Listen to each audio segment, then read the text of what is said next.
ये कहा जा रहा था कि बहुत मेहनती आदमी है, पब्लिक के बीच रहता है। केजरीवाल नई दिल्ली सीट से पीछे चल रहे हैं। तो ये एक और बहुत बड़ी खबर है।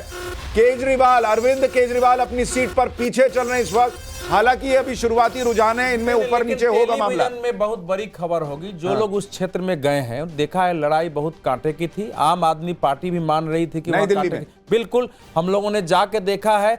मुझे तो आश्चर्य हुआ कि केजरीवाल जी की सभाओं में जैसे पहले उत्साह और भीड़ होती थी वो नहीं दिखाई दे रही थी। तो ये देखिए कुछ इंडिकेशन पहले से थे। पहला इंडिकेशन उस समय मिला जब केजरीवाल जी जेल से बाहर निकल के आए थे और आम आदमी पार्टी ने बड़े आंदोलन की लंबे समय तक चलाने की घोषणा की, लेकिन हफ्ते 7-8 दिन में उसको आंदोलन खत्म हो गया था क्योंकि लोग सड़क पर उस रूप में आए नहीं थे। जिस दिन वो निकले वहां 3-3.5 हजार के आसपास ही लोग थे। वहां से एक और बड़ी खबर, आतिशी भी अपनी सीट पर कालका जी से पीछे चल रही हैं। तो अरविंद केजरीवाल नई दिल्ली से पीछे चल रहे हैं। आतिशी जो मौजूदा मुख्यमंत्री हैं वो अपनी सीट से कालका जी से पीछे चल रही हैं। रुझानों में बीजेपी की बढ़त बढ़ रही है। बीजेपी गठबंधन 13 सीट पर आगे, आम आदमी पार्टी 10 सीट पर आगे और कालका जी से आतिशी के पीछे चलना, अरविंद केजरीवाल का पीछे चलना। मनीष जी भी पिछले बार 3207 वोट से वो तो लास्ट मिनट में उनका इसलिए वो जो है वो सीट फंसी हुई थी, तभी वहां से वो छोड़ के गए हैं। अब इस वक्त एक और बड़ी खबर, मनीष सिसोदिया भी जंगपुरा में पीछे चल रहे हैं। यानी आतिशी, अरविंद केजरीवाल और मनीष सिसोदिया, 3 बड़े चेहरे, 3 बड़ी सीट, तीनों का पीछे चलना शुरुआती रुझान में। अभिषेक भाई, आपके तीनों बड़े नेता पीछे चल रहे हैं। सुशांत भाई, अभी ये बहुत ही ज़्यादा अर्ली है। मुझे लगता है कि अभी बैलेट पेपर का काउंटिंग हो रहा है और बहुत सारे चैनल तो हमें दिखा रहे हैं कि हम 12 पे चल रहे हैं, भारतीय जनता पार्टी 3 पे चल रही है। मुझे लगता है कि मुझे थोड़ा सा धैर्य रखना चाहिए और अवधेश जी को चश्मा अपना उतार करके देखना चाहिए। दिल्ली की जनता के में बहुत अलग लेवल पे उत्साह था अरविंद केजरीवाल जी के ऊपर। तो मुझे लगता है कि आने वाले टाइम पे दिखेगा ही नहीं, 1 घंटे के अंदर आपको दिखेगा कि अरविंद केजरीवाल और आम आदमी पार्टी। और देखिए एक और बड़ी खबर, कांग्रेस एक सीट पर आगे हो गई है। ये अपने आप में इस वक्त जो स्टूडियो में जगदीश भाई बैठे हैं उनके लिए बड़ी खुशखबरी लाने वाली खबर है। जगदीश भाई का चेहरा खिलखिला उठा है। कांग्रेस 1 पर आगे है। जब ईवीएम खुले तो केजरीवाल कहां जाएगा मुझे ये नहीं पता लगा। मेरा चेहरा खिल रहा है। नहीं, लेकिन हाँ। एक बात है कि पोस्टल बैलेट में अगर इतने कांटे की टक्कर है तो रिजल्ट आम आदमी पार्टी के पक्ष में जा रहा है, ये आप प्रेडिक्ट कर सकते हैं। आप ईवीएम खुलने दो ना, फिर बात करेंगे भाई। हाँ, नहीं, वो ये कह रहे हैं एक्चुअली पोस्टल बैलेट बीजेपी का ट्रेडिशनल वोटर रहता है, इसलिए वो कह रहे हैं कि अगर यहाँ केजरीवाल टक्कर दे पा रहे हैं तो फिर तो वो ईवीएम में दे ही देंगे, क्योंकि वहां पर पिछले बार भी बैलेट में केजरीवाल आगे थे। हम बहुत सारे जो एम्प्लॉइज है वगैरह जो जुड़े हुए वो उनको वोट करते, तो केजरीवाल जी का एक वोटर बेस था। बट मुझे लगता है कि अगर इतनी कांटे की टक्कर है पोस्टल बैलेट में तो बीजेपी का एक मोमेंटम बढ़ गया है और बीजेपी जब मोमेंटम पकड़ती है तो आगे जाती है। मुझे लगता है जैसे भाई ने कहा कि अगर बैलेट ईवीएम खुलेगा तो देखिए ये बोलते 12-11 हो गया है मामला।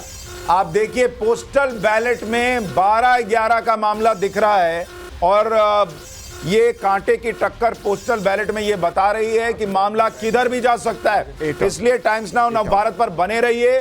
12-13-11 बोलते 13-11, 13 पर बीजेपी आगे, 11 पर आम आदमी पार्टी।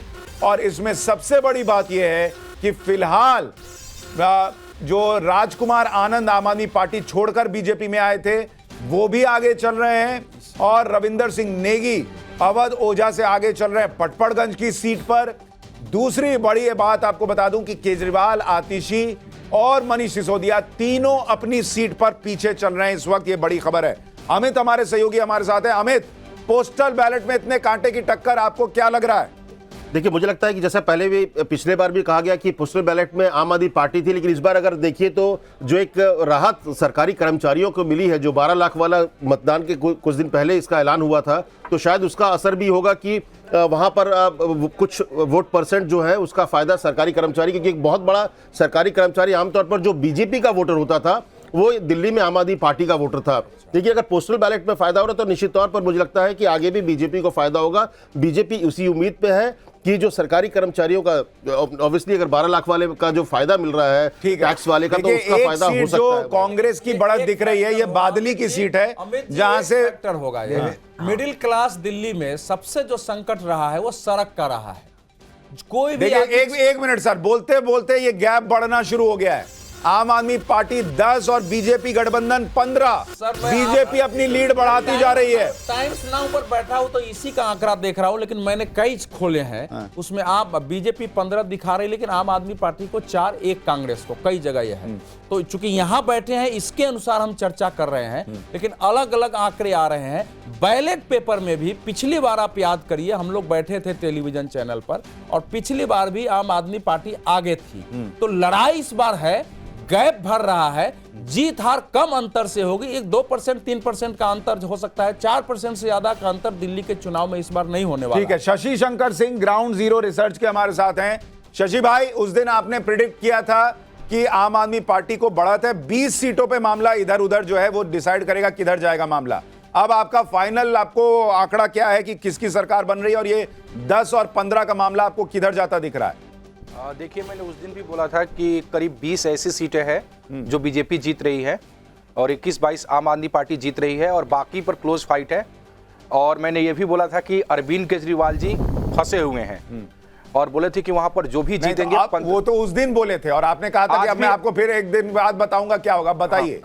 आज भी मैं ये बोल रहा हूं कि बीजेपी को थोड़ा सा बढ़त है क्लोज फाइट में, क्योंकि उनका बूथ मैनेजमेंट अच्छा रहता है। लेकिन अरविंद केजरीवाल की सीट पर पूरा फोकस कीजिए, 1535 के बीच में जो जीतेगा वही जीतेंगे। अच्छा, हाँ। और सरकार किसकी बन रही है? अभी आज के डेट में मतलब क्लोज फाइट मुझे लग रहा है कि बीजेपी अगर जीतेगी तो उनका सरकार बनेगा, लेकिन थोड़ा सा वेट करना पड़ेगा। ये तो देखिए, क्लोज फाइट में सुनिए, 5% का फाइट हो ना तो 7% का, तो वो निकालना बहुत कठिन होता है सीटों के मामले में। आप वोट परसेंटेज दे सकते हैं वो लास्ट, इसीलिए एग्जिट पोल के बारे में मेरा मानना है कि वो ट्रेंड तो डायरेक्शन बता देते हैं, लेकिन सीटों के बारे में वो नहीं होता है। तो एग्जैक्ट पोल चल रहा है। तो वो विधानसभा चुनाव में तो ट्रेंड जो है 2015-20 में भी आप देखेंगे तो सब आम आदमी पार्टी को, लेकिन कोई उनको 62-67 नहीं दे रहा था, लेकिन 42-45, 52-55 तक गया था। तो ट्रेंड बताती है। और इस बार चूंकि फाइट है, आप देखिए 44-46 बता रहे हैं, कोई 44-48 बता रहा है, तो 2-4% के अंतर को आप कैसे ठीक है सीटों में और अभी तो देखिए जिस तरह से 15 और 10 का मामला दिख रहा है और कांग्रेस अगर एक सीट पर बढ़त ले रही है, क्या तहसीन पूनावाला ये तस्वीर दिख रही है कि कांग्रेस के लिए जो कहा रहा था वोट प्रतिशत बढ़ेगा वो बढ़ा है? क्या ये उसके शुरुआती संकेत हैं, और अगर ऐसा हुआ है तो केजरीवाल के लिए संकट बढ़ा सकती है कांग्रेस? मुझे इस बात का पूरा विश्वास है, शाम को जब मैं आपके साथ शो पर आऊँगा, कि कांग्रेस का वोट परसेंटेज डबल, शायद उससे भी ज़्यादा हो। इससे केजरीवाल साहब को तकलीफ हो या ना हो, उससे मुझे कोई फर्क नहीं पड़ता। मेरा लक्ष्य है कि कांग्रेस अच्छा करे।